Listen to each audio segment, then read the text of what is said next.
Hello, we are group two, and our topic is the fracture and failure in biomedical implants. Our group consists of Assam, Ahmed, Sami, Abraham, and Manuel. Here's a quick overview of this presentation. We will go over some of the advantages of using biomedical implants and how they help patients. Even with improvements in technology, implants can still fail under certain loading scenarios over time, which is why it is important to consider the types of failures that occur over time from stresses and forces.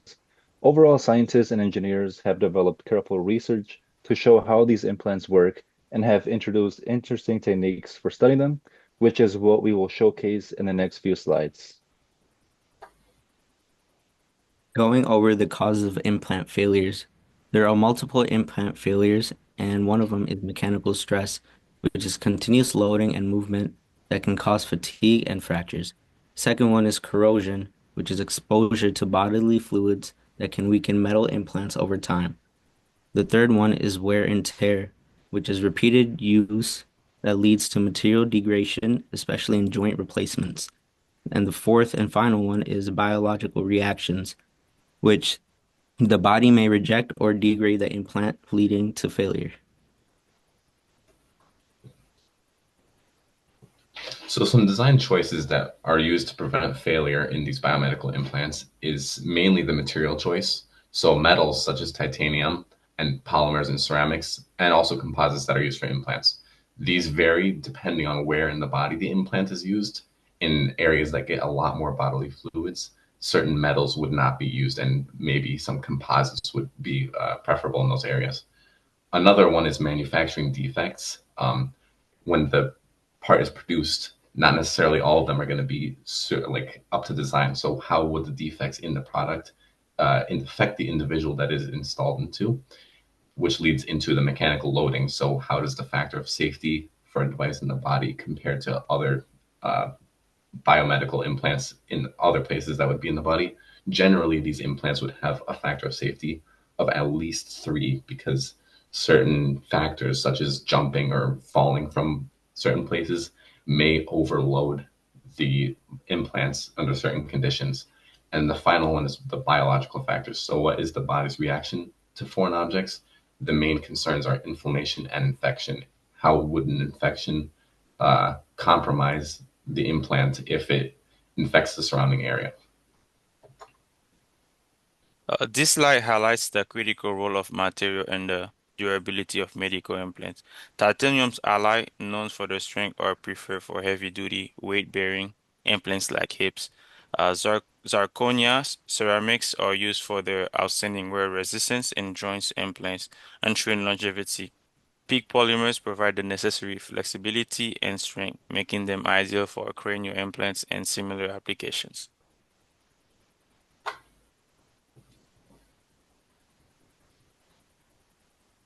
So I'll be discussing the future trends in implant durability, advancements that are reshaping the way we think about medical implants. So first, we have smart implants with embedded sensors. These allow for real-time monitoring of implant health, helping to detect issues like stress or wear before they become serious problems. Next is 3D printed personalized implants that are revolutionizing patient care by allowing implants to be custom designed for each individual. This improves the fit and significantly reduces the risk of failure. Self-healing biomaterials are another breakthrough. These materials can repair small cracks or damage on their own, increasing the implant's longevity and reliability. Some advanced surface coatings, which use nanostructured and other layers that enhance biocompatibility and lowers the chances of infection, which is critical for long-term success. We also see innovation with bioactive and resorbable materials. These promote natural bone growth and gradually dissolve the body heals and reduce the need for future surgeries. And finally, AI and machine learning and implant designs are helping engineers and doctors predict optimal implant materials and shapes, maximizing both durability and performance. Additive manufacturing or 3D printing is transforming how implants are designed and produced. Using patient-specific imaging data, implants can be tailored to match individual anatomy that overall result in better fit and function. Advanced techniques range from SLM, EBM, and DLD methods, and they enable the creation of complex structures that support bone growth and reduce stress shielding, which is an issue that is quite common with traditional solid implants. In dentistry, you have additive manufacturing that is also used for surgical guides. You have custom titanium meshes for bone augmentation, and you also have personalized dental implants. These technologies not only reduce production times, but can also allow for more design flexibility using different types of CAD software. So going over the design criteria of implants, there are three main design criterias, which are fatigue and fracture, corrosion, and wear. A prosthesis must endure approximately 3 million cycles per year for a sedentary person. Fatigue analysis must account for factors like corrosion that can weaken materials prematurely. Another one is combined failures and modes like fatigue and corrosion must be considered in the design. And lastly, the finite element analysis method, the FEM, is a modern technique for estimating stress and fatigue life. The FEM divides the prosthesis into small elements to simulate loads and calculate stress distribution. And design modifications can be tested quickly using FEM, making it efficient for prosthesis design. So consequences of implant failure. A lot of fractures or large fractures or failures in certain dental implants can actually cause healthy tissue to be damaged before that failure is actually noticeable to the patient, which can eventually lead to loss of the supporting bone or infection of the gums. And this is particularly in diabetic and smoking patients, which is a higher risk factor. Many bone supportive implants, if fractured, can put stresses on the remaining healthy bone, which can also lead to further bone damage. So, one of the main failures of implants is actually first failure of the surrounding bones and tissue, which then affects the stresses in the actual implant as it wasn't designed to be installed with unhealthy bone and tissue around it. Long term gradual fractures and stresses in the dental bone implants for dentulism, which is when you're when you don't have any teeth, or when a certain area of the gums don't have teeth, can actually lead to a certain infection, which is gradual bone loss from infection, which is prevalent in actually 28% of the users after these certain implants after 20 years. And also lower bone implants, such as those in the femur or calf, can lose strength and cause chronic pain or reduce mobility to the user and failure. This slide introduces smart implants, which are equipped with sensors that enhance their function. These sensors continuously assess the implant's condition and the health of the surrounding area, alerting to potential overload, detecting early signs of infection, and allowing for remote monitoring by health professionals, thereby minimizing the need for further surgical interventions. Now I'll talk about how sensors are improving health outcomes through biomedical implants. These sensors can track things like stress, temperature, and signs of infection in real time. This kind of continuous monitoring allows doctors to catch problems early, which help prevent implant failure and avoid unnecessary surgeries. One major advantage is the ability to monitor patients remotely, which is especially helpful for those with chronic conditions or limited access to healthcare facilities.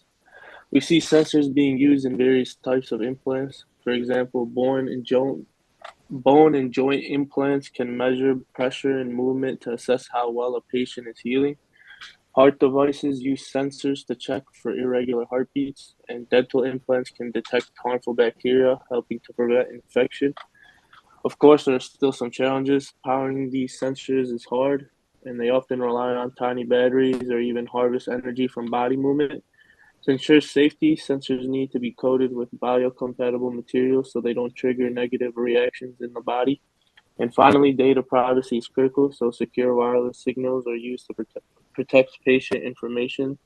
As technology continues to advance, sensors are becoming smarter, smaller, and safer, making which makes implants more effective for long-term patient health.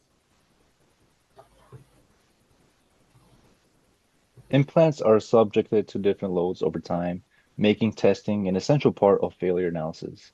According to ASTM, you have axial tension tests in simulated psychological environments that are used for corrosion fatigue and different types of stresses in implant materials. You also have computer software that uses finite element analysis, which is very powerful for implant development. A recent study validated shows that FEA models against mechanical tests for dental implants and knee replacements show error rates that are less than 3% when the proper boundary conditions are defined. You have key variables like friction coefficients and joint kinematics that have major influences in the simulations, and you have material stiffness and other effects that are considered. Um, but together, you have psychological fatigue testing and simulations from a comprehensive approach for predicting and preventing these types of failures. So this slide goes over enhancing implant longevity through bone ingrowth. And so basically, this is a research done incorporating partial bone formation into implant design strategies that can enhance mechanical performance and durability. This investigation was performed on a partial bone formation with a porous titanium implant, and it affects stress distribution and fatigue resistance. FEA was used to simulate bone remodeling in implants with 700 and 1500 pore sizes. A partial bone ingrowth significantly reduced local stress concentration by at least 20%. In the 1500 pore implants, bone formation decreased peak stresses to 86% of the material's fatigue strength, enhancing fatigue resistance. Regions without the bone growth showed minimal changes in the stress distribution, and optimizing pore size and implant stiffness was crucial to promote bone interrogation and reduce stress shielding. And finally, design considerations can lead to improved mechanical stability and extended life implant lifespans. So some preventative measures that can be used for the patient is a lot of main implant failures are due to corrosion from infection of the surrounding area, which is usually caused by early onset error in the implant installation. So a lot of times in bone installations, they'll either heat up the implant too much, or they'll heat up the bone and insert the implant too quickly, such as drilling. So many risk factors are avoidable, such as smoking and an unhealthy diet within 4 weeks of surgery, which increases the risk of failure and infection. Implant installation needs to be careful not to overwork the implant or overheat it, and physical training after certain leg implants helps to correct over reliance on one leg rather than the other.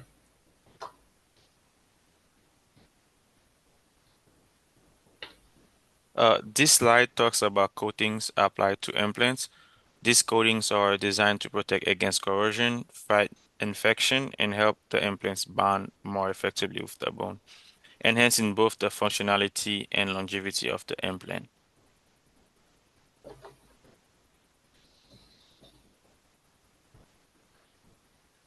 While design and materials are critical, patient behavior also plays a huge role in implant success.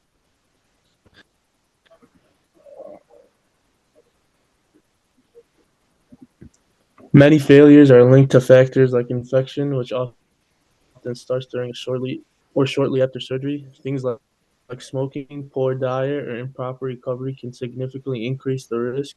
That's why it's important for patients to follow recovery plans closely, including physical therapy when needed. On the design side, special coatings are being used to prevent rust and fight off bacteria, while rough surfaces help the bone fuse with the implant. Engineers are also shaping implants to better distribute pressure and match the patient's anatomy. These improvements, combined with better education and routines for patients, can greatly reduce failure rates and improve implant longevity. Thank you guys. I hope you enjoyed the presentation.